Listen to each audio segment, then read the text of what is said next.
안녕하십니까. 거꾸로 투자하는 쇼킹 부동산입니다. 정부가 작정하고 부동산 대책을 발표했습니다. 그 안에 가장 강력하다는 4차 규제지역 해제 방안이 포함이 되어 있었습니다. 이것으로 무엇이 바뀌게 될까요? 그리고 어떤 영향을 줄까요? 근데 저희가 결론을 일부 말씀드리면 이 4차 규제지역 해제는요, 1차하고 3차하고는 좀 다른 결과를 만들 가능성이 높아지고 있습니다. 이와 관련된 내용 끝까지 시청하시면 꼭 확인하실 수가 있을 겁니다. 영상 시청 전에 구독으로 부자 되시기 바랍니다. 윤석열 정부의 네 번째 규제지역 해제가 발표가 됐습니다. 강남구, 서초구, 송파구, 용산구를 제외한 모든 지역이 비규제지역으로 지정됐습니다. 예상보다 규제지역 해제 폭이 굉장히 넓었다는 거죠. 자, 이번 영상은요, 두 개 파트로 나눠서 설명을 드리겠습니다. 일단은 규제지역 해제로 바뀌는 것, 그것을 저희가 좀 상세하게 설명드리면, 이 규제지역 해제로 어떤 수요가 새롭게 창출되고 어떤 공급이 줄어들겠구나 예상이 가능하거든요. 그걸 먼저 정확하게 아신 상태에서 이번에는 왜 다르다는 얘기가 나오는지도 쉽게 정리를 드릴 수 있을 것 같습니다. 규제지역을 푸는 것은요, 두 가지 의미가 있습니다. 첫 번째, 실수요자한테 대출을 더 해주겠다. LTV 비율이 50에서 70%로 늘어나죠. 소득만 받쳐준다면 대출 많이 받아서 집 사는 게 가능합니다. 또 다른 의미는 유주택자한테 집을 살 수 있도록 규제를 풀어주는 겁니다. 취득, 보유, 처분, 대출 관련 규제요. 그래서 윤석열 대통령이 강조한 부동산 수요 규제를 과감하게 풀어야 된다. 그 핵심이 바로 규제지역 해제입니다. 자, 그럼 어떤 제도가 바뀌고 그것이 부동산 시장에 어떤 영향을 주는지 좀 쉽게 정리를 드려보겠습니다. 자, 먼저 대출 규제 살펴보겠습니다. 주택담보대출, 현재 LTV 비율이 규제지역에서는 50%가 일괄적으로 적용되는데 그것이 70%로 늘어나게 됩니다. 또한 1주택자 대출 받을 때 규제지역의 주택을 살 땐 처분 조건이 붙었는데 그것이 없어지게 돼요. 그리고 이미 처분 조건으로 주택을 구입한 차주들도요, 처분 조건이 비규제 지역으로 없어지게 돼요. 소급 적용도 가능합니다. 또한 2주택 이상자도요, 원래 대출이 안 됐다가 대출할 수 있게 바뀌게 되죠. 자, 두 번째 대출 규제 보겠습니다. 바로 신용대출 규제입니다. 신용대출 규제가 있었어? 예, 있었습니다. 1억 초과하는 신용대출 보유 차주는요, 1년 이내에 규제지역 주택 구입이 제한이 돼 있었습니다. 그래서 1억 초과하는 신용대출 받을 때 이거 서약서 받고 대출을 해줘요. 그런데 규제지역이 아니기 때문에 이 1억 초과하는 신용대출 차주가 대출을 받자마자 바로 주택을 매수하는 게 가능합니다. 근데 여러분들 갭 투자할 때 이 신용대출이 많이 활용이 되거든요. 그럼 고액 신용대출을 활용해서 갭 투자가 추가로 이 비규제 지역에서는 가능하다는 뜻이 됩니다. 자, 세 번째 내용은요, 조세 규제 부분입니다. 취득세부터 살펴볼게요. 여러분들 아시다시피 12월 21일부터 이번에 정부가 추진하는 새로운 취득세 중과 제도가 시행이 됩니다. 그래서 당초보다 많이 완화가 되죠. 근데 얘가 국회 동의를 얻어서 2월부터 시행이 예정이었습니다. 그럼 만약에 지금 1주택자가 규제지역에 추가로 주택을 구입할 경우는 어떻게 될까요? 먼저 중과세율을 납부하고요, 추후 법 개정 이후에 환급을 받는 절차를 거쳐야 됩니다. 그러면 일단 취득세를 8%대를 내야 된다는 게 부담이 굉장히 크잖아요. 그래서 실제 규제 지역에서 취득세 중과 완화 방안 나왔지만 그렇게 매수세 증가에 큰 도움이 안 됐었거든요. 하지만 이렇게 비규제 지역을 딱 만들어 놓으면요, 1주택자가 추가로 이번에 지정된 비규제 지역에 주택 살 때 취득세 부담이 없어지게 되는 거예요. 특히 이번에는 1주택자가 좀 움직일 거라고 생각되는 게 이번에 해제 지역 중에서 투자자 선호 지역이 꽤 많이 있거든요. 마포구나 여의도, 목동, 성동구, 광진구, 동대문구, 과천, 분당, 위례, 판교, 동작구 이번에 다 포함이 되어 있었단 말이에요. 이들 지역 중에서 30% 이상 급락한 랜드마크 단지가 꽤 있었는데 취득세 중과 제도가 없어졌네. 그럼 어떤 식으로 접근할 수 있냐?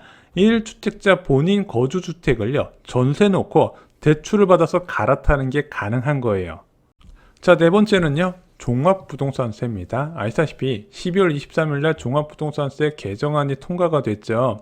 일단은 기본공제가요, 크게 늘어났습니다. 기본공제가 6억에서 9억 원으로 크게 정말 많이 늘어났어요. 게다가 종합부동산세 중과세율 적용되는 대상자도 크게 줄어들었습니다. 일단 2주택자까지는요 종합부동산세 중과세율이 적용이 안 돼요.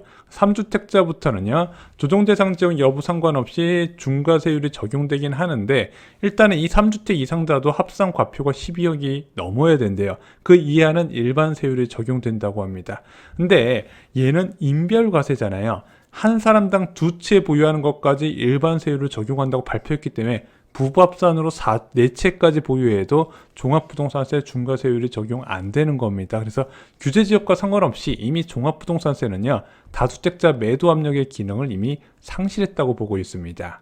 자, 다섯 번째, 양도소득세 중과 살펴보겠습니다. 투자자들이 가장 무서워하는 것 중 하나가 바로 이 양도소득세 중과제도죠. 근데 다주택자가 비규제 지역의 주택을 처분할 때는요 기본세율과 다주택자 장기보유 특별공제를 적용받아서 세부담이 크게 감소하게 됩니다. 그리고 현재 정부에서는요 양도소득세 중과 배제를 계속 연장하고 있고, 올해 7월에 세제 개편안을 통해서 근본적인 양도세 중과 배제 방안에 대한 개편안을 마련한다고 합니다. 자, 바뀌는 내용 여섯 번째, 1주택자 비과세 내용입니다. 먼저 1주택자 비과세 요건 아시죠? 조정대상 지역은 본연 이후 2년과 거주 2년을 채워야 됩니다. 하지만 비규제 지역은 보유 2년만 해도 되는 거예요. 그래서 여러분들이 비규제 지역에 갭 투자해가지고 전세 한번 돌리면은 무주택자 1주택자 상태라면은 비과세 요건이 충족돼서 상당한 세부담 절감을 얻을 수가 있습니다. 자, 1조 2주택 처분 기한도요 비규제 지역은 다릅니다. 원래 조정대상 지역에서 조정대상 지역으로 갈아탈 때는 2년의 처분 요건이 부여가 되는데, 둘 중 한 채라도 비규제 지역이면 3년 안에 처분하면 되거든요. 그래서 갈아타는 사람들한테 굉장히 유리한 환경이 펼쳐집니다. 근데 비규제 지역 규제 지역 해제 발표될 때마다 부동산 커뮤니티에 가장 많이 올라오는 질문이 이 두 가지 내용들, 1주택자 비과세 요건, 거주 요건 관련된 것과 1조 2주택 처분 기한, 혹시 이번에 비규제 지역으로 전환이 됐는데 이거 소급 적용 받을 수 있나요? 받을 수 있을까요? 없습니다. 1주택자 비과세 혜택은 소급 적용이 안 되고요. 주택 구입 시점의 규제 지역인지 아닌지가 중요합니다. 자, 이제 여러분들이 궁금하신 것, 역대급으로 규제를 풀었는데 집값은 어떻게 될까요? 이제 설명을 드려보겠습니다. 자, 앞서 세 번의 규제지역 해제 6월달, 9월달, 11월달에 진행이 됐었죠. 근데 이렇게 해제된 지역 집값 어떻게 됐죠? 해제 이후에 오히려 하락폭을 키웠죠. 그 이유는 간단합니다. 해제 시점 이후에 기준금리가 급등을 했어요. 특히 11월달에 규제지역 3차 규제지역 해제에서는요 광교지역 등이 포함이 되면서 굉장히 기대감이 컸는데, 아시다시피 11월달부터 유동성 위기가 확산이 되면서 전체적인 자금 쇼티지 상황이 펼쳐지게 됩니다. 그래서 여러분들 아시겠지만 11월 달에요. 실질 기준금리가 4.5%까지 치솟았어요. 예금금리가 5%가 됐잖아요. 이때는요. 부동산 시장에 자금이 올 수 없는 환경이 조성이 됐었습니다. 집값 하락의 근본 원인은 현재도 해소가 안 됐습니다. 시장금리 상승에 따른 역전세난과 사업자 아파트담보대출 차주의 위기, 현재도 진행 중이고 어쩔 수 없이 던지는 사람 많이 있습니다. 문제는 시장금리가 상승하면서 수요도 같이 감소해버렸거든요. 갑자기 급등한 시장금리에 따른 공급 증가, 수요 감소가 현재 집값 하락의 결과였어요. 근데 이것은 금리로 일어난 문제잖아요.